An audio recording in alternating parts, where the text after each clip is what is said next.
This is the news of the day read by C. Zimik. Let's have a look at today's headline. A serious infighting has occurred within the Naga army. In the Myanmar border, trade activities of arms by the insurgency is increasing. Preparation for 17th National Game has begun. The news in details. In the morning of 20th July, Ramphu camp was attacked by a team of Naga armed force. As per our correspondent, the shootout lasted for more than 3 hours and over 20 soldiers has reportedly lost their lives. Condolence service was conducted today for the 7 martyrs of the Naga armed force at the general headquarters of the Naga army. The brave martyrs are Team Commander Oshim Soho, Rolila, Vikrulu, Kantri, Ashang, Kevoji, Yurmung. Among these, Lady Sniper Pillai is reportedly missing. Her fate and whereabouts is still unknown. Factional infighting in this manner within the Naga army has evoked a strong sentiment of the Naga people in general.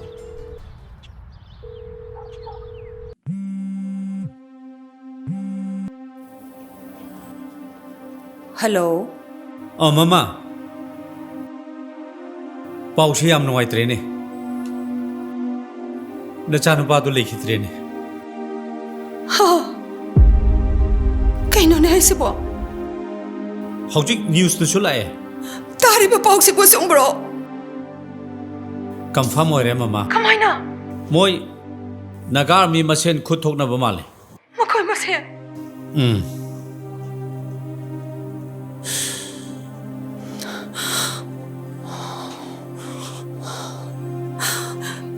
Kaino na tari ba pausi bo.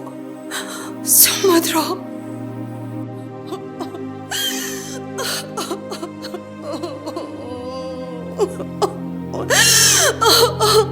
Mama, kaidaurage, kaya kapino. Hayo mama.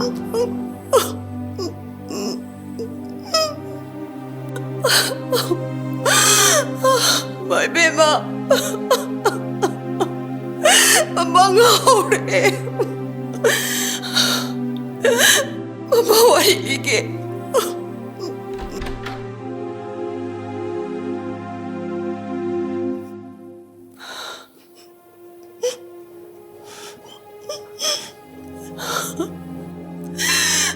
Oh, Brazil.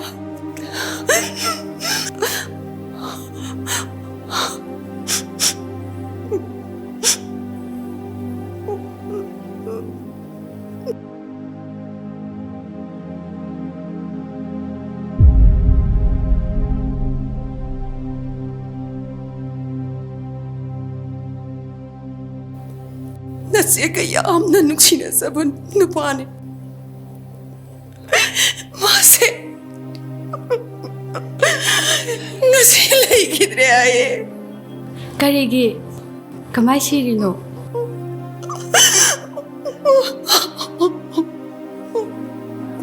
Mama, say wari makhataro. Nasi mane aye. What is it coming ladi? Nagaramda. Sangpi ko ba malay nasi agalo na tinasaramba mama na bimalay ba ni? Madahango, wari loy na kang ba ni?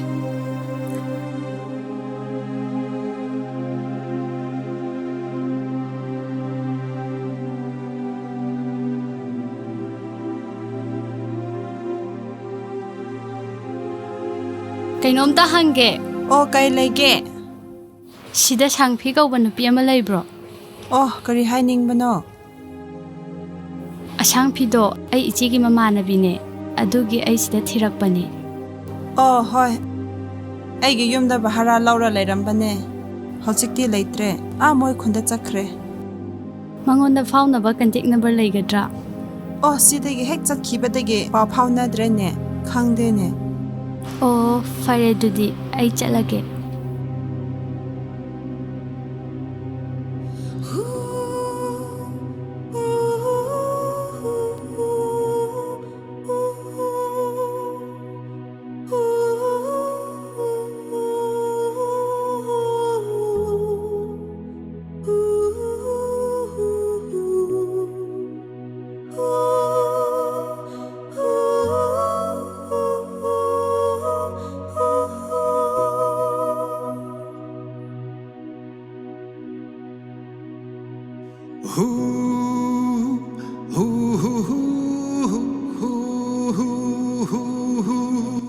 Tao akshimang yo. Tao na wag join klay.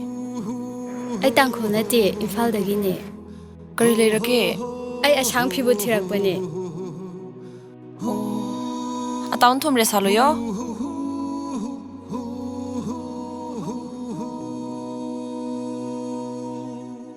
Nangi mingdi kari kauke. Rosie kawe. Nakhoi khunje phajai yam shengi. Hoi khunbudi chawde adubu yam nungai. Imana haye. Akhoi chiche khwaidai luna tinaba mamanabi do iche ne haye. Adugi ngasi se iche bu thirakpani. Iche gi thodok se kamain thokibano. Iche na sengna amta haibiyo. Hoi, aina haige tao. Warito sumaina thoki bane.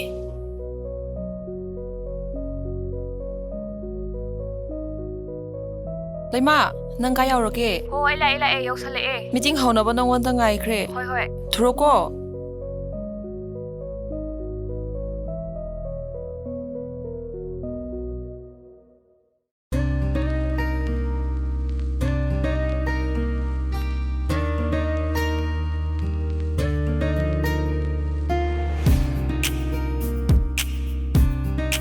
그때 저기도 없노? Kole chatke gari ngar mane. 어두디 에이 드롭도 비롬게. Hoi.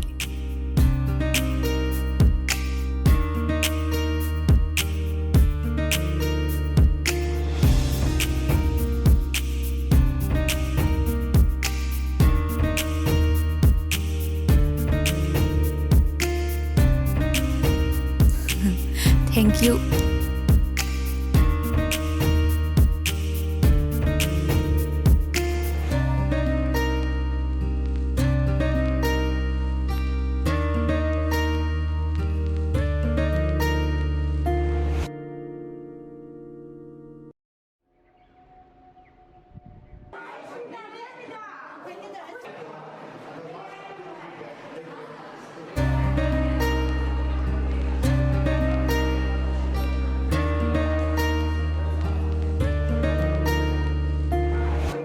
시다 선생. 어허.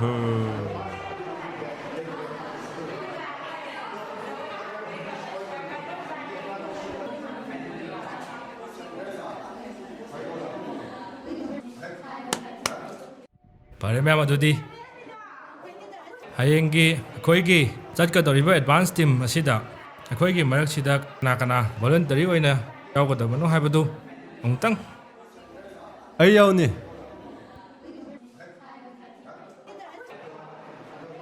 Okay ꯐꯔꯦ ꯌꯥꯝ ꯅꯨꯡꯉꯥꯏꯔꯦꯀꯣ ꯑꯗꯨꯗꯤ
That's always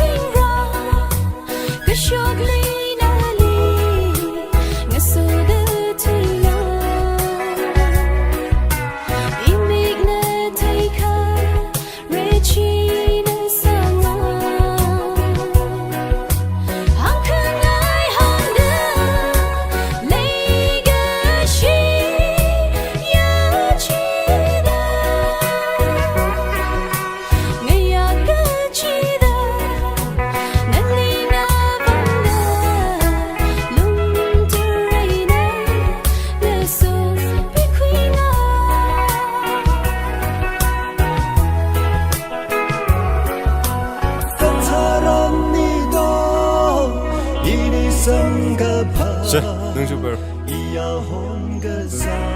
이다오. Kapang zali lampum sang roksne.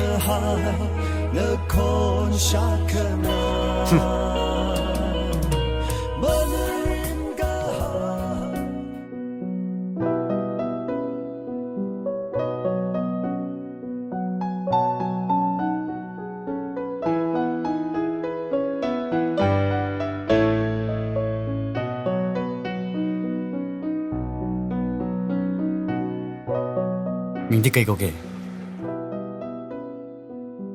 Leima kawe, som gidi. Ebudi sum amai ko. Moi family di imphar da le bro. Hoi, mama baba khoi laye.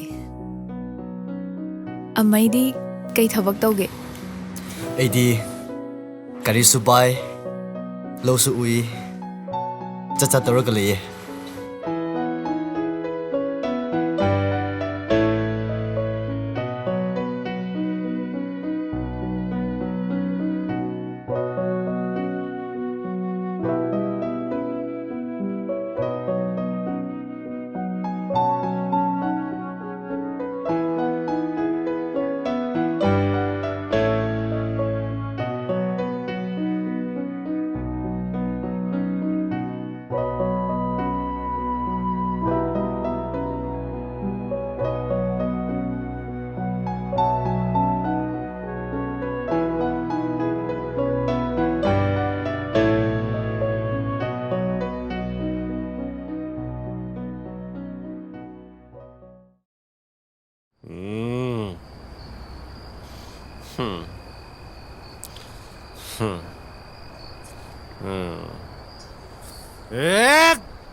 Nothing nearly.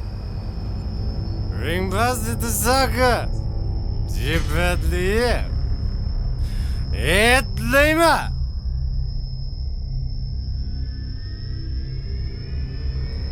Lima. Lima. Lima. Nugly from the Hey. Hey, Lima, Gulliver, is here. Lima. Yeah. Tonight is all, Naga. It. Namang Sava. No, the dollar. Zagva. Imang, Ili Lazalaga, Zimbabwe. It. That's all.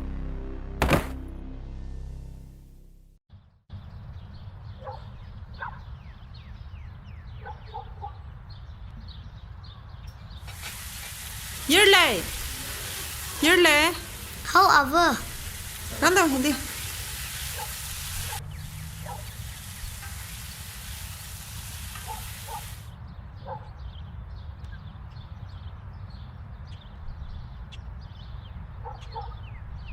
Cho hi.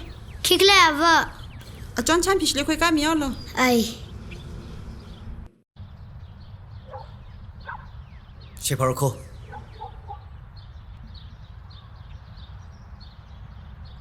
ở trong sang phía, How you like? hắn nhà vẫn là cái này sai yang lo. Oh, ning sinar ko yo. Ai cho, Siya pa nariya mo eh.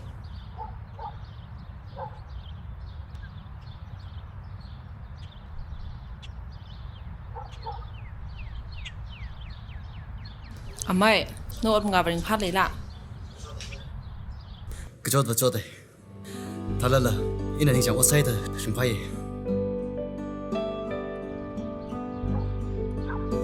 Cái thầy giờ college khóa với cái thật này. May padli eh. Yung siya kayong sunok, classmate ako lang eh. Kung kawa, kusok zang, anay li chung hong chon miya mo eh. Chỉ vào phai rồi. Thà lại nâng sông lộc lô. Ay, amay.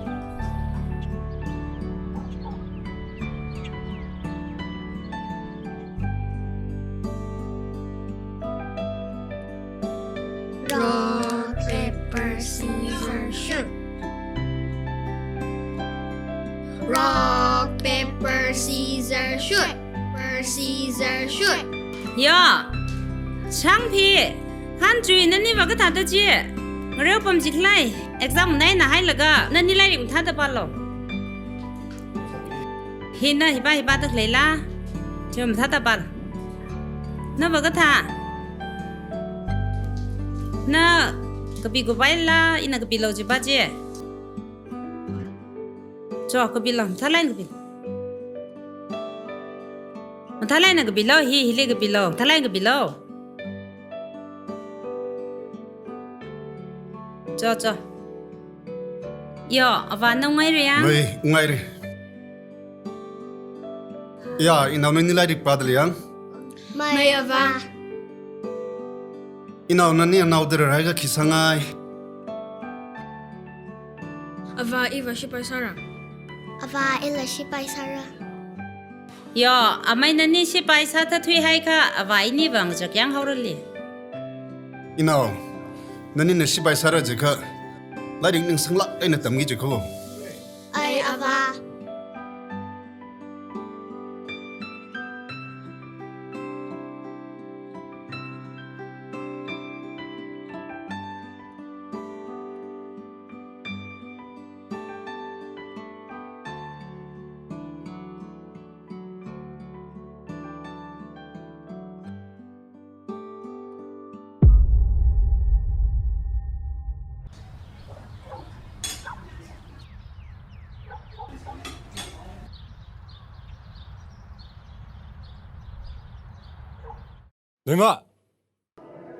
너희마!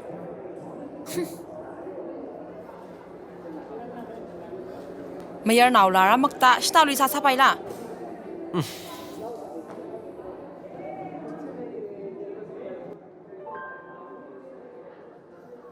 Leima. Leima ngai khô. Leima.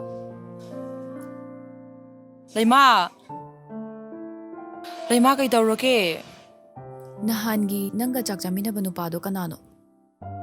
Angaw visidi. Atuki oire. Kana sunati. Aigi hek pokminaba ipungni. Aigi brother di Hironiko. As kamaina Warido ay like tao. School le champa line zat lo. Oza wi ka hang na ge jikho yang. Ay ava. Acha ba vai ne la lui vào re thak tong ra sa ro kho. School shok khai laga sim yon salon na ni yo. Ay ava. Cho inao khani. School huyao re. Shong fu le mang rao zat lao sa zu pai shin nai. Cho mai ni ka lo. Bye bye. Bye bye.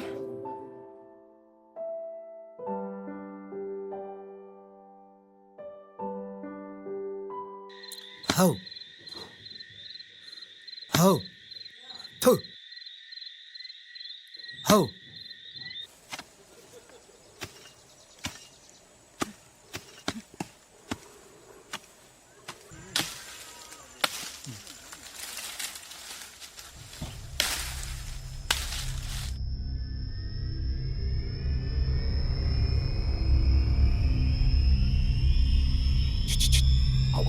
Istirahat mau.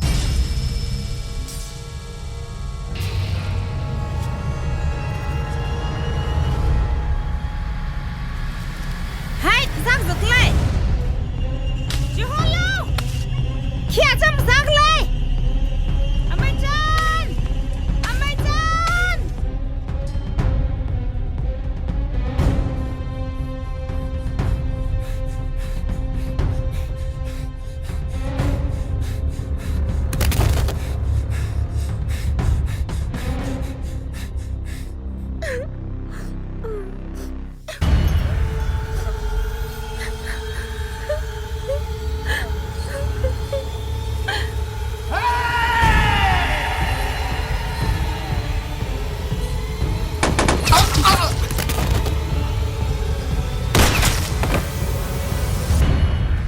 야, 아르지에 나 뭐이건 다 있어. 이제로. 야, 이 미쿠모 아카우이. 어적 락라세 라이미 빙우이 어적 어쩌므람지 히미닝 문에세 히 엄마 슝락 문에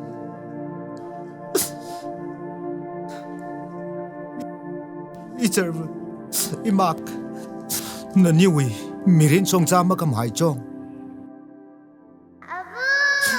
야 이르크니 라들레레 투잉 한로 아빠, 뒤로. 이르크니 너니 일로 감선죠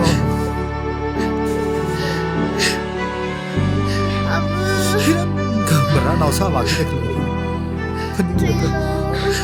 펀딩 넘어고 좀 먹고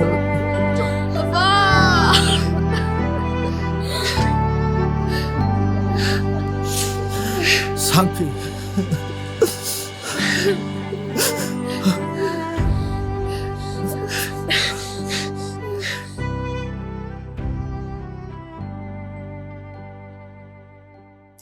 인파리 그밤 라 그담 그스린 파들 있더라 Mày phát là giàu à? 이르 그니 알아 나니라 상하우다 닝상 집락 에나 브레브랄리 자한티 또 옥툴로 아버나와 말레이살라 이트모이 왕 브레브랄리 다 자한티 따린 팔라간 옥투이세 아워 이샤베네 이샤바 말레이살라 이스라 이니베방 아워 렉사링 파나야 아워 릴라 파사팔라인 옥뱅 상아야 싱팔라인 옥투징 라워 에 지타세 이것도 끌라 이나우라들 하고 봐야빙 이르 칸주이날라 유르샤 박살레 장르지 하우다 알아 나tum 자둘로 아원나 사상미가 가징 람리 칼라야 이톰 사이코르 사 카바브라 미쿠몰레 탤런트 카미 아티슈르다 이르 칸주이날라 아웨 닝양 방샵 숏라가 아브람 ngutang kuirada nganing ka hair naka ngalai kristawi ungram syam kara gajo phaisin salaga nganing tit kashap pangshap thang met award sangmilo ara athumui zatki gaji ajwe songja atachan wasung chawda nana thanmilo awahu anaumera mangla ga tharu mixingda kapone amen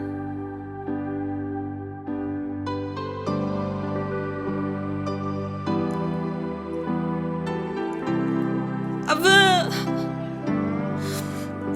샤바나님 막할래. 알아심랑 저강 하이래. 비위인 파타 일롱칭하예. 파동로 아베나바.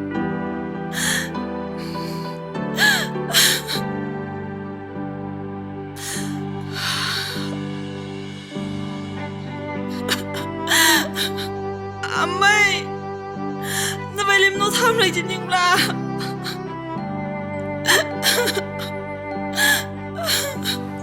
이스라 인들레 노타가 해마닝 문에 이탁라가 해마닝 살아 Amay, 저 어차피 나잖아 이제 그만 싸우게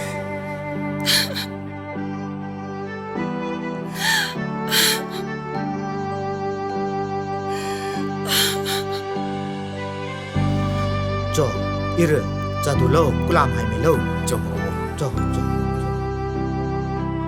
Amay, aja vậy mang đi, nó thay là cái gì thuê đi chăng?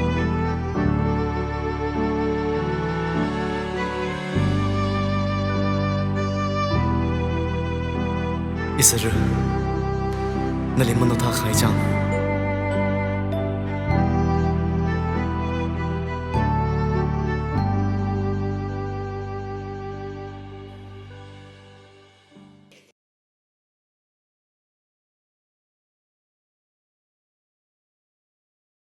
Xin chú sẽ học bạ. ꯍꯣꯏ ꯉꯁꯤꯒꯤ ꯁꯤꯡꯖꯨꯁꯦ ꯌꯥꯝ ꯍꯥꯎꯋꯦ ꯁꯪꯐꯤ ꯑꯁ ꯅꯨꯄꯥꯗꯣ ꯑꯩ ꯉꯥꯎꯕꯗ ꯂꯣꯏꯔꯦꯃꯤ ꯑꯉꯥꯎꯕꯤꯁꯤꯗꯤ ꯑꯗꯨ ꯅꯨꯄꯥꯗꯣ ꯀꯅꯥꯅꯣ ꯍꯥꯏꯕ ꯍꯧꯖꯤꯛ ꯍꯥꯏꯕ ꯌꯥꯗꯦ ꯀꯣꯟꯅ ꯁꯛ ꯐꯖꯅ ꯇꯥꯛꯄꯤꯗꯣꯏꯅꯦ ꯃꯁꯤ ꯅꯨꯄꯤꯁꯤꯗꯤ ꯀꯩꯗꯧꯔꯦ ꯑꯁ ꯑꯣ ꯁꯥꯟꯐꯤ ꯑꯧ ꯑꯆꯣꯟ ꯑꯣ ꯁꯣꯟꯅ ꯌꯥꯎꯊꯤꯔꯥꯗ ꯂꯩꯂꯥ ꯃꯥ ꯌꯥꯎꯊꯤꯔꯥꯠ ꯂꯩꯌꯦ ꯑꯣ ꯆꯥꯅꯥ ꯈꯥꯡꯉꯥꯏꯌꯦ ꯑꯣ ꯑꯩ ꯑꯝꯇ ꯂꯩꯔꯝꯃꯣꯀꯣ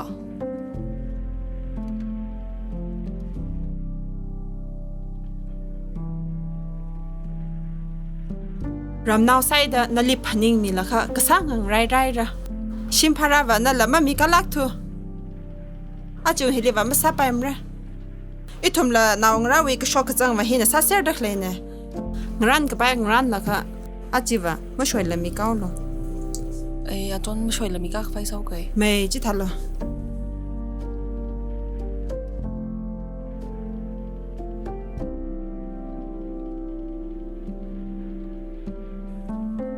ꯃꯃꯥ ꯏꯃꯥ ꯕꯕꯥ ꯁꯪꯐꯤꯗꯣ ꯌꯨꯝ ꯕꯔꯥ ꯄꯤꯗꯕꯒꯤ ꯌꯨꯝꯕꯨꯅ ꯌꯥꯝ ꯉꯥꯡꯕꯤꯕ ꯃꯥꯜꯂꯦ ꯍꯩꯃꯥ ꯅꯪ ꯑꯗꯨꯒꯤ ꯀꯔꯤ ꯋꯥꯔꯤꯅꯣ ꯃꯃꯥ ꯍꯣꯏ ꯄꯄꯥ ꯍꯣꯏ ꯑꯩꯈꯣꯏ ꯃꯌꯥꯝ ꯂꯩꯔꯤꯁꯤꯗꯤ ꯃꯥꯁꯨꯅꯦ ꯏꯆꯥꯒꯨꯝꯕꯅꯦ ꯈꯪꯉꯕ ꯀꯩꯅꯣꯅꯍꯦ ꯑꯉꯥꯡꯗꯣ ꯃꯊ꯭ꯋꯥꯏ ꯅꯨꯡꯉꯥꯏꯔꯝꯃꯣꯏꯅꯦ ꯑꯝꯇ ꯀꯧꯕꯤꯔꯣꯗꯅ ꯃꯃꯥ 이베마 상피도 콜 떨어 시대 라오 하요 ꯍꯣꯏ ꯃꯃꯥ ꯑꯗꯨꯗꯤ ꯑꯩ ꯀꯣꯜ ꯇꯧꯔꯒꯦꯀꯣ ꯑꯉꯥꯡꯗꯣ ꯅꯨꯡꯉꯥꯏꯔꯝꯃꯔꯣꯏꯅꯦ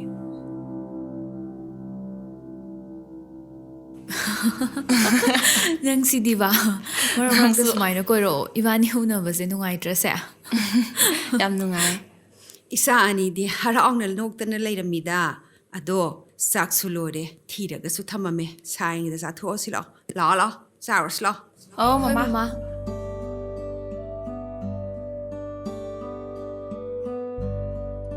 ꯍꯥꯄꯛꯀꯦ ꯕꯥ ꯌꯥꯝꯅꯨ ꯈꯔꯗ ꯌꯥꯔꯦ ꯌꯥꯔꯦ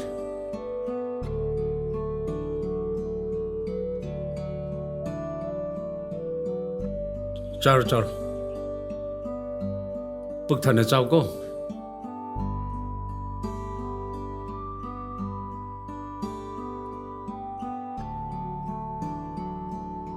ꯍꯥꯎꯇ꯭ꯔꯕꯣ ꯅꯣꯏꯕꯣ ꯀꯩꯀꯩ ꯋꯥꯠꯂꯤꯒꯦ ꯁꯤ ꯂꯧꯊꯔꯒ ꯆꯥꯎꯑꯣ ꯃꯤ ꯍꯣꯏ ꯍꯣꯏ ꯃꯃꯥ ꯅꯣꯏ ꯑꯅꯤꯁꯦ ꯏꯆꯥꯃꯛꯅꯤ ꯈꯜꯂꯤꯕꯅꯤꯀꯣ ꯍꯣꯏ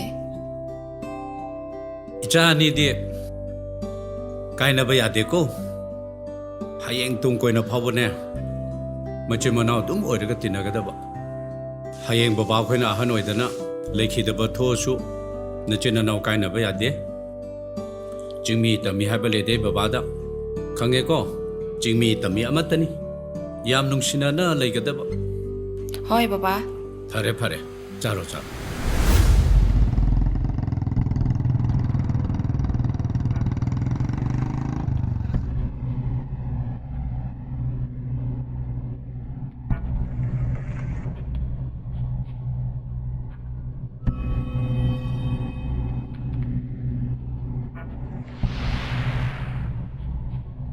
ꯑꯗꯨꯝ ꯆꯪꯍꯜꯂꯣ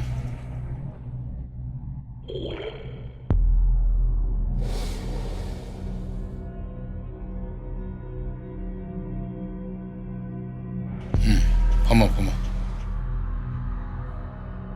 ꯕꯣꯁ ꯄꯣꯠꯇꯣ ꯗꯔꯀꯥꯔ ꯑꯣꯏꯈ꯭ꯔꯦ ꯈꯔ ꯊꯨꯅꯕ ꯇꯧꯕꯤꯔꯣ ꯑꯣꯀꯦ ꯅꯨꯃꯤꯠ ꯅꯤꯅꯤ ꯍꯨꯝꯅꯤ ꯃꯅꯨꯡꯗ ꯂꯣꯏꯁꯤꯟꯅꯕ ꯇꯧꯁꯦ ꯍꯣꯏ ꯁꯤꯅ ꯀꯅꯥꯅꯣ ꯑꯩꯈꯣꯏꯒꯤ ꯃꯔꯨꯞꯅꯤ ꯑꯣꯀꯦ ꯍꯥꯏ ꯍꯜꯂꯣ ꯃꯥꯒꯤ ꯃꯤꯡꯅ ꯄꯤꯁꯀꯤꯟ ꯑꯩꯈꯣꯏ ꯊꯕꯛ ꯁꯨꯃꯤꯟꯅꯔꯕꯅꯤ ꯑꯗꯣ ꯌꯥꯅ ꯌꯥꯅꯕ ꯇꯧꯁꯦ ꯊꯕꯛ ꯈꯔ ꯇꯧꯃꯤꯟꯅꯁꯤ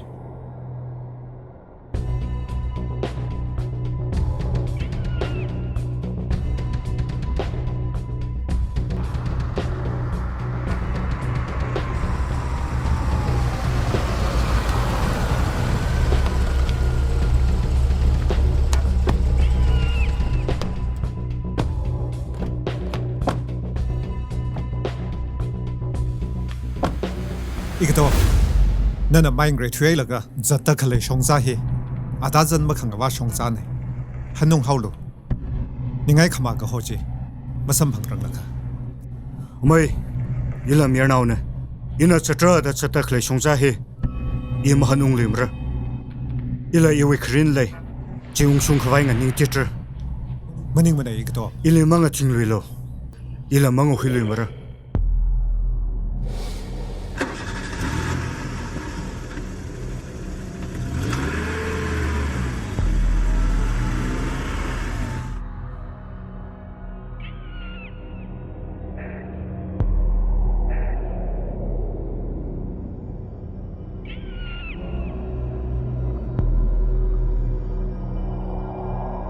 Karira pa yore.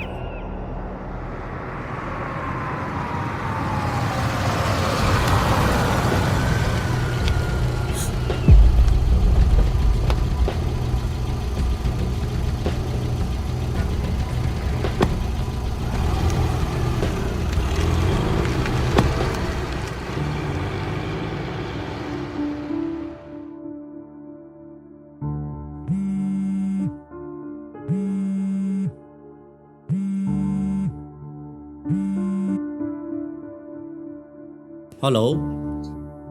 Nachanupi ai khute leire. Magi thawa kanba pamati. Kurama puro. Kari. Naga no. That's not your business. Say. Baba, ai đâu lậu baba. Baba, ai đâu lậu. Ipagi bema. Icha ke sitoro. Baba na nang lo balakani.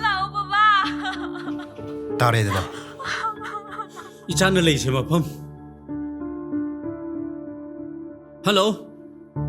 Hello.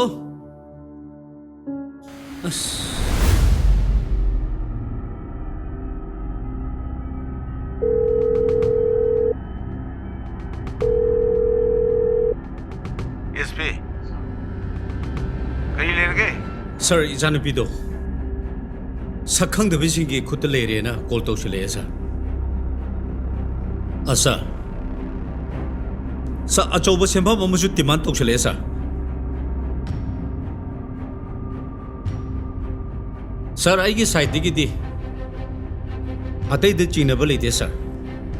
Aina khanbada ꯑꯩꯈꯣꯏꯅ ꯆꯤꯡꯅꯔꯤꯕ ꯃꯤꯁꯛꯁꯤꯡꯗꯣ ꯑꯣꯏꯕ ꯌꯥꯏ sir ꯑꯗꯨꯗꯤ ꯅꯪ ꯑꯩꯒꯤ ꯌꯨꯝꯗ ꯂꯥꯛꯑꯣ ꯐꯣꯟꯗ ꯋꯥꯔꯤ ꯁꯥꯕ ꯅꯨꯡꯉꯥꯏꯇꯦ ꯐꯔꯦ sir okay thank you sir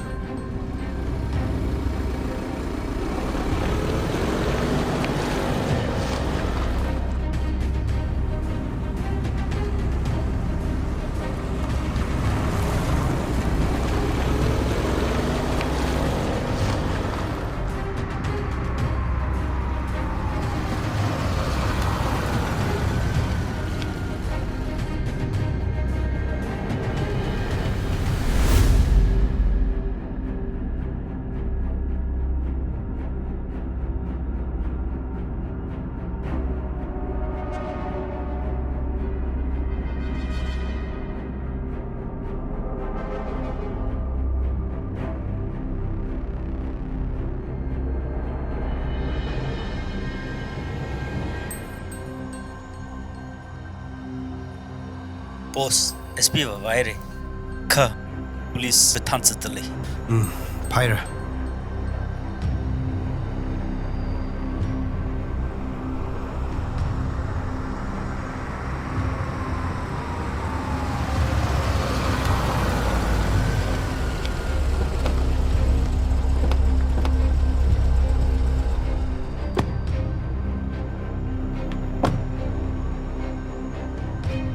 Hello. Kari spot me apro lak bro. Howzik bak. Nacha nupi se. Hingna kan ba pamadi. Paisa do pura na tom ta lao. Ôi ya wa re, thu na kan ba lao. Baba gi bema. Baba le. Nang kaim de khala no baba lakani. Baba nang kan ba lakani ko. This is your last warning. Baba.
저, 늘리시나 아이고. 오케이.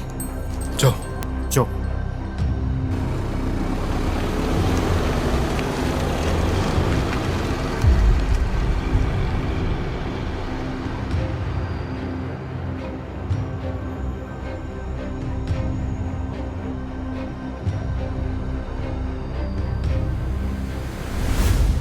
SP. Sir. 얌루이. hꯧzik thoiba thodokshi police department gi senior SP amagi machani. Sir. Mashi kanagumba kanasu lejidaba lemenu thomadi aikhoi kidongni. Sibawda khoi kasu tobungamde. Public ne khoi bu thajigidra. Lamdam mashi gi law and order nga nab leiriba aikhoina. Aikhoi gi sha issue da thola phawda kasu tobungamde. Aikhoi huji kaido tai. Laibak shigi law and order khoi nga ku ngamdre. Public ne khoi da thajaroi kaido shige. Chume sir. Culpritsingdo thuba matamda phagana baitama kana honajari aduga clue kharasu phangjare sir. Yes, adun confidential ne. Nangna phangiba clue do very good yam phai.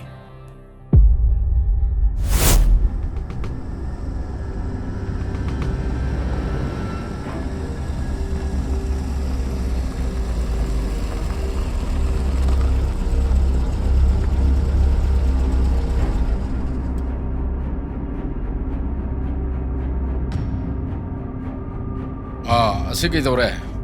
Khalam hin bagi warak pani boss. Nang kariyaran ba thabang muk torurge ha? Nang mulam hen ganu haib natro. Kaido lam hen libno. Nasabing, he is near boss ne. Aming na chawa maite. Kay sukan davda. Adu kan nangi bot tu yora kram ne. Okay. Koi mahu sampam dita tham kram ne.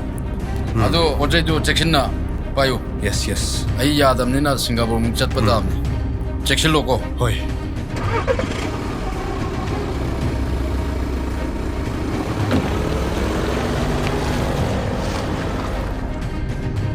Tu khelo chi, miang yang mai.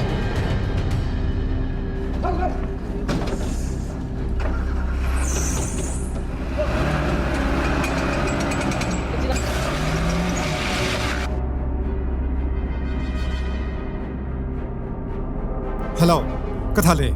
Sir, ili khomai này. Thằng ta số cao了, cái phòng phải xong cara sao?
Mày đến những cái này rồi á?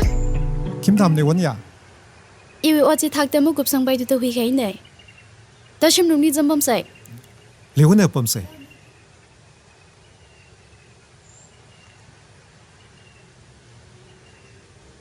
Ta mai kya ngai le ji do.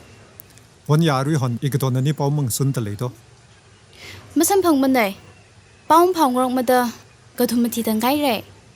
Oh, ajawa ka sa khara chan sa khangai ne. Ta arui na huna ka pau sun yang kila ale. Ina shi sai en kai. Cho, ile ya da mahanga lo.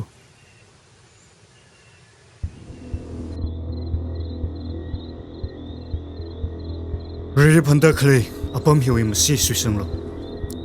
Kapung kapa hiwi kambataji masan koi lo. Masang lui la nakak sui siman haura. Nawi mikla na miwa haura. Noi na ngangi do ai gyan am ta tadre. Noi na pa mi se kai no. Ai bu tha do o.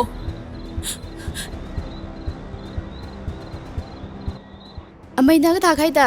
Khi pau khom mi la. Wanya inga lang sar khai ne. Kalibam da khle da. Inga hongle otsa da le. Achawa kharzana ka sa ngai na. Inga lang sar da le. Ina sara sanau. Hey, say, chalo. Say. Tha do. Chalo, say.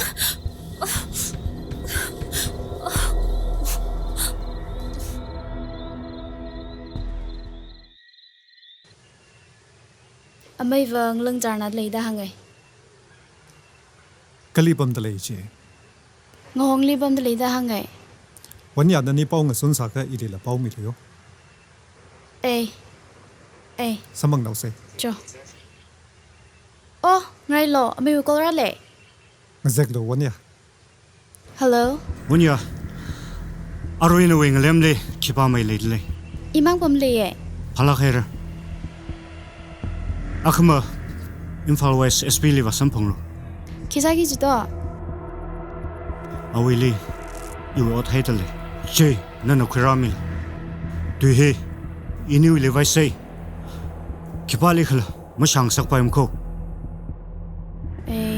Ê tha ka. Cho. Ki ka hang to. Amai ne iliot ka so de le. SP basan li wasam phang lo da hang de le ye. Samang no wan ya. Ile la pau mi lo. Ê, cho.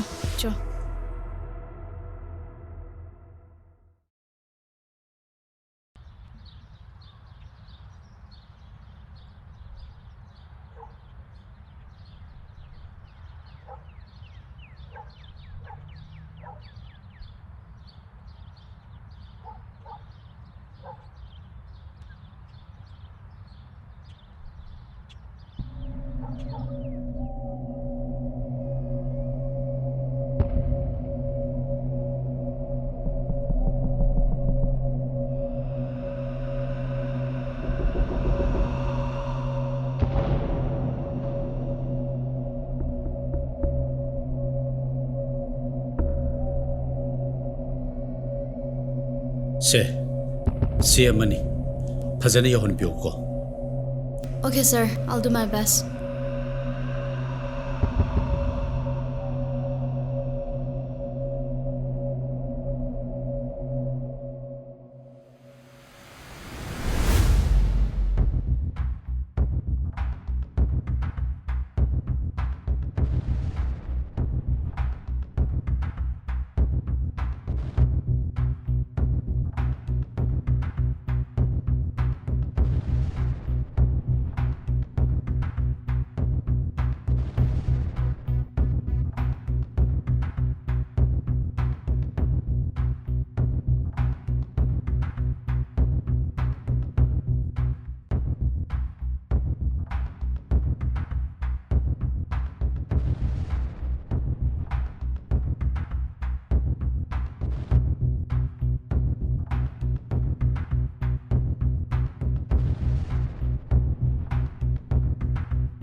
Amai, new address ngay re. Phanai re.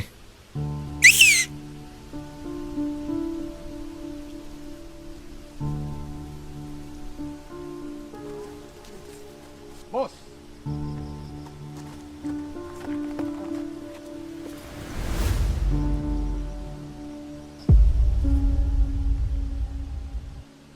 Amay, hi khik sak le. Wanya, himaram kasak ne, mahang mara, Ilamram ji thenge ye. hang nauga.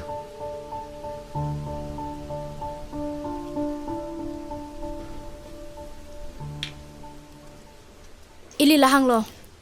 Hang nauga, azava, nglawa hilui, thalage na shim thanung holo. Ina hangung rasara. Jonya, chatul. Sai, rallo.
Osim.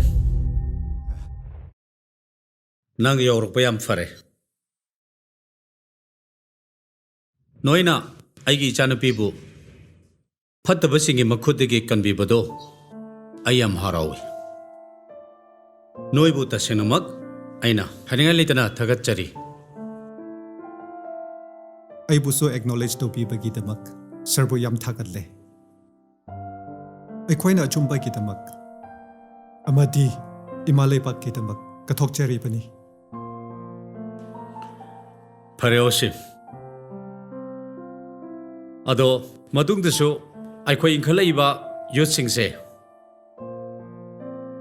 Abhava lambi de chanaba ay ko thabakaratos. Adodi sir. Ay koina su pamjari se. Adodi sir. Ay chat lage. Pare pare. Yaururo.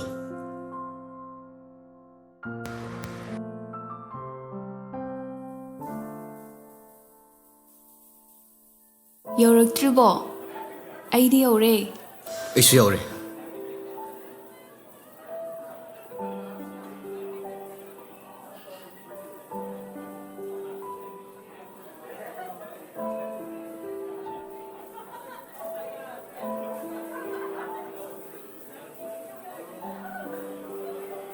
ꯂꯩꯃꯥ ꯑꯩ ꯊꯃꯣꯏ ꯁꯦꯡꯅ ꯅꯪꯕꯨ ꯅꯨꯡꯁꯤꯌꯦ ꯑꯩꯅ ꯍꯥꯏꯔꯤꯁꯦ ꯑꯩꯒꯤ ꯊꯃꯣꯏꯗꯒꯤ ꯍꯥꯏꯕꯅꯤ ꯑꯩꯅ ꯍꯥꯏꯕꯁꯤ ꯌꯥꯕꯤꯌꯨ ꯑꯩ ꯅꯪꯕꯨ ꯂꯨꯍꯣꯡꯕ ꯄꯥꯝꯃꯤ ꯑꯩꯁꯨ ꯅꯪꯕꯨ ꯊꯃꯣꯏ ꯁꯦꯡꯅ ꯅꯨꯡꯁꯤꯌꯦ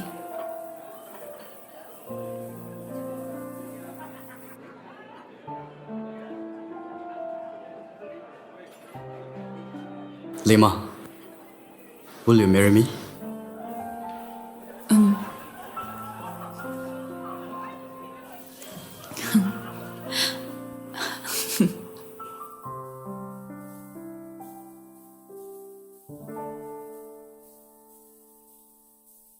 Lema,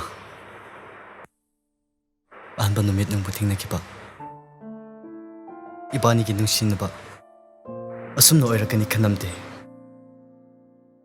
Ay, nangbu thengnabase yam nungai ꯑꯃꯩ ꯑꯩꯕꯨ ꯂꯨꯅ ꯇꯧꯕꯤꯌꯨꯀꯣ ꯑꯃꯩ ꯅꯈꯣꯏ ꯎꯈ꯭ꯔꯨꯜꯒꯤ ꯁꯤꯔꯣꯏ ꯀꯁꯣꯡ ꯐꯪꯔꯩ ꯀꯧꯕ ꯆꯤꯡꯗꯣ ꯌꯥꯝꯅ ꯐꯖꯩ ꯍꯥꯏꯅꯩ Hoi, yam phajabni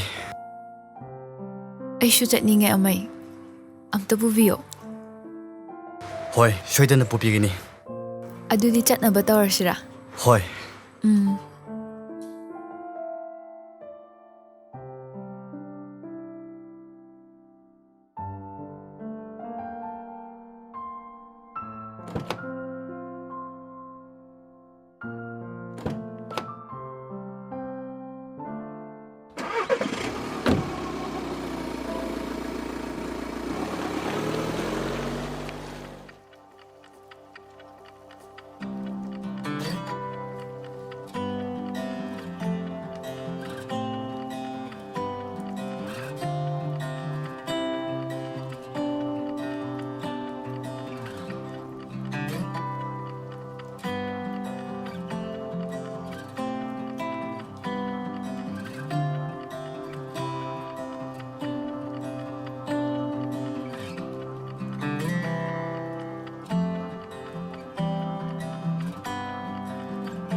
Amay, ngasi noy urkhulgi fangrayda pubibase yam nungaye. Punshida kauba ngamloy. Asingba nungay bro. Hoy, yam nungaye. Mathangdadi shurajingda pubige. Hoy. Matamna lakpada leima ka akhoi amai nungsinaba nongma nongma ki henkatki. Noigi imong mina so athingba ayatpa kamta leikidi. Akhoi amai su noigi da layerga leima ki nungsiraba amai amasung noi ima ipa ki machanupa kumna moi nungaina leiminarame ado moi ki nungaina leibdu munpiki leima ka amai ki nungsinabase thungna khidi.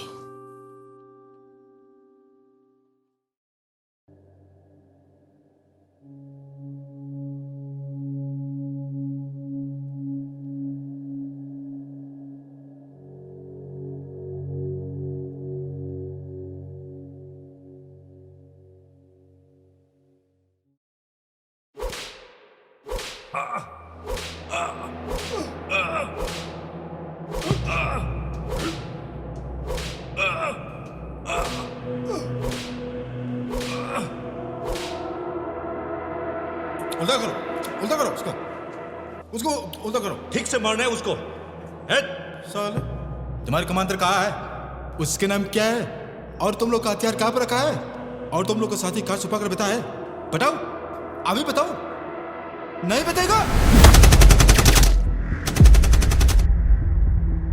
Maya follow salo Rin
ꯑꯁꯤꯕꯁꯦ ꯃꯣꯏ ꯅꯤꯄꯥꯟꯗꯤ ꯐꯪꯉꯦ ꯁꯥꯔ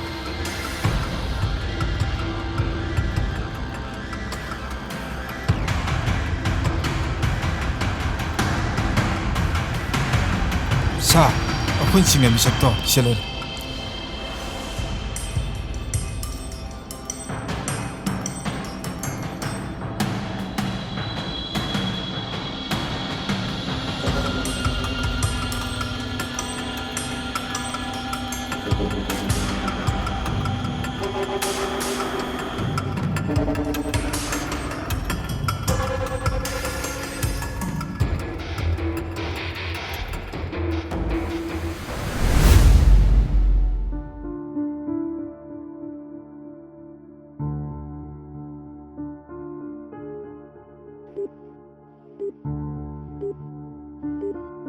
The number you are trying to call is currently not reachable.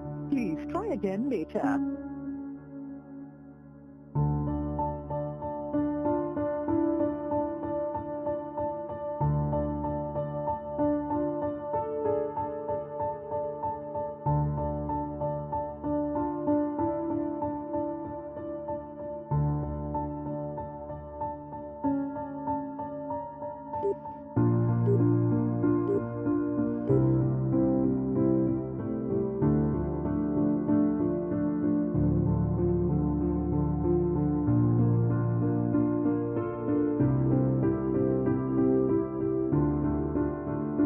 Numit nini humni shure. Amai phone chatkidaba. Kaitawbe harajanone.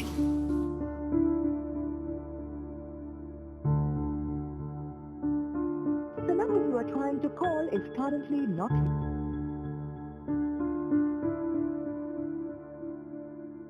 Laima kaidawre yam thuna laido. Ai nangona wari ama sagena lakpane. Hoi changlo madudi ai dukanda pochai ma lorga lakke.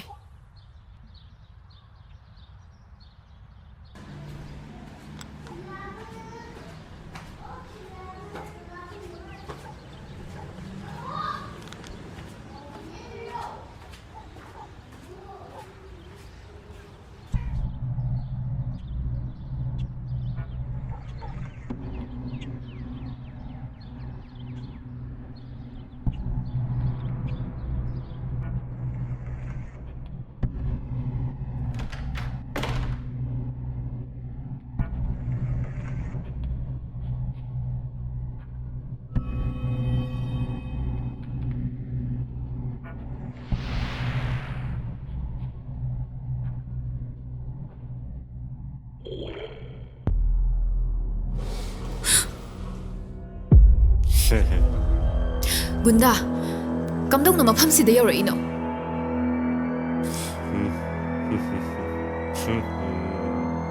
Nanga tawrishi kaino? Akhoi se nupini na ushitabra. He, thado. Thado ai khuti thado hebane. He. Kana lege?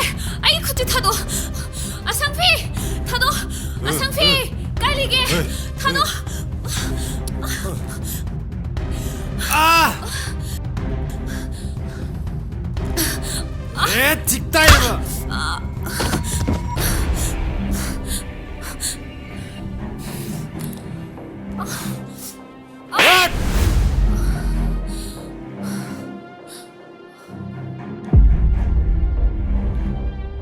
레마. 아!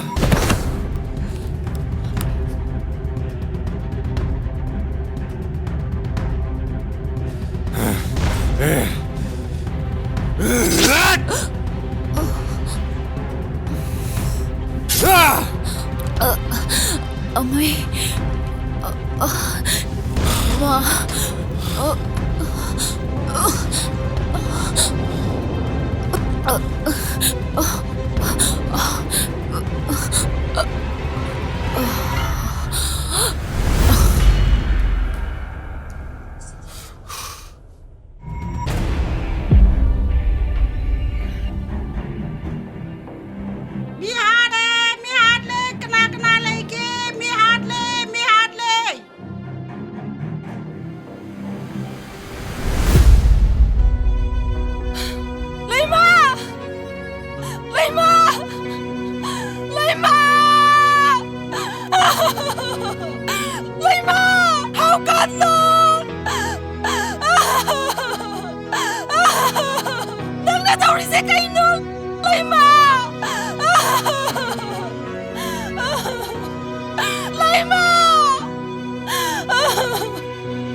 กันเลยมา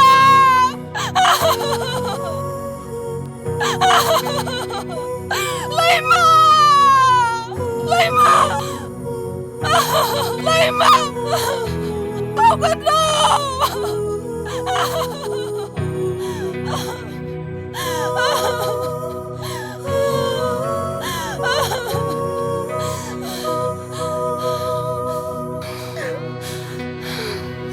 Ê, chị đi cho đi này. Hospital đây cái thằng thun nó buồn nó tao xí.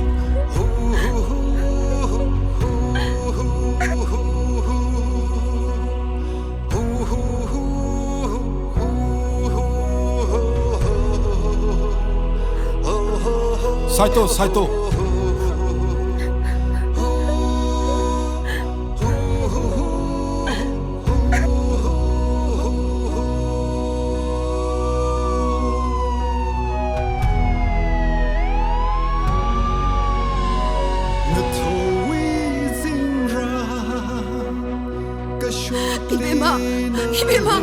Ima lại Isa kasi đâu rồi ye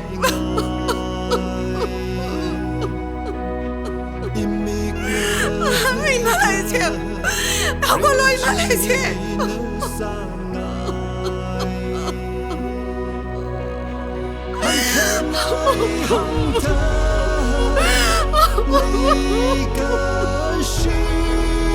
Ôi bà bố Chị chắc cái tuổi Nasa bukan bagang Pedro. 이자 계속 떠오르 예. 이자 계속 떠오르 야로.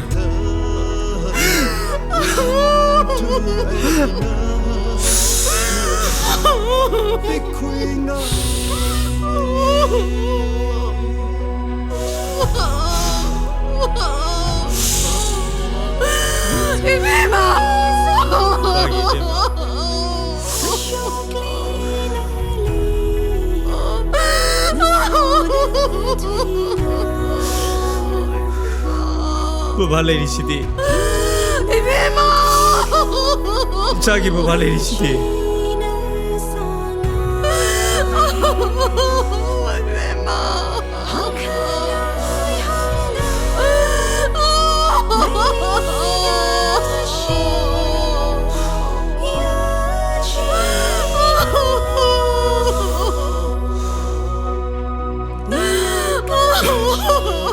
Ibema!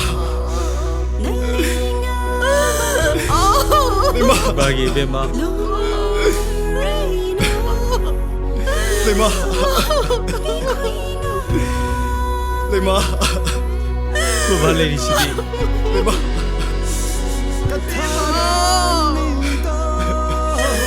Ibema! Ibema! Kayo na tayo siwa! Bema. Babagi Bema. Bema. Babagi Bema. Lima. Babagi Bema. Lima.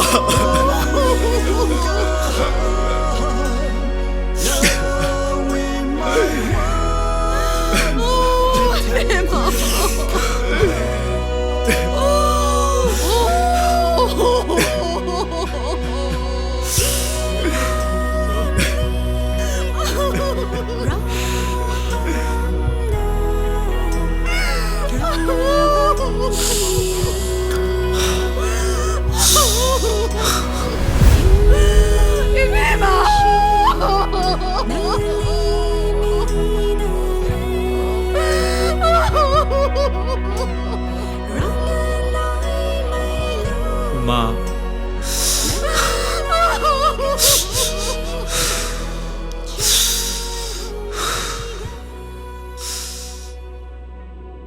Nachigi thotokse aisu thamo yam soe yam pen khidi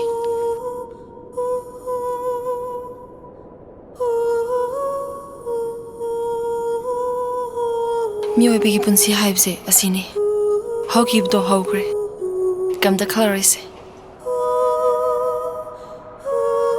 atoi matung dage aisu imalai baki tamak lan miya mawiki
จินเอาเงระขมชิดลิกชีชิมันเท่าเดิมเงมึงเช้าเลยก็ไกลก็จำก็ให้ทารันยังก็เชียร์ริงพาดมันเรื่องชิมเลยลุยเลยปนคุยเลยอัตุมีสาหาร์อิทุมเลยอัตุมีเราสาหาร์รำดาวบิงจิกท่าอัตมจิมรารังเลยขย้อนพิวมิงรอกเลยก็อิทุมไม่ชิมคุยเฮาส์ไม่ชิวามาลานากาอเวรัมฮีราลูอเวรัมนากาลิมงตังคุยกับไออิทุมงนิงกาอุส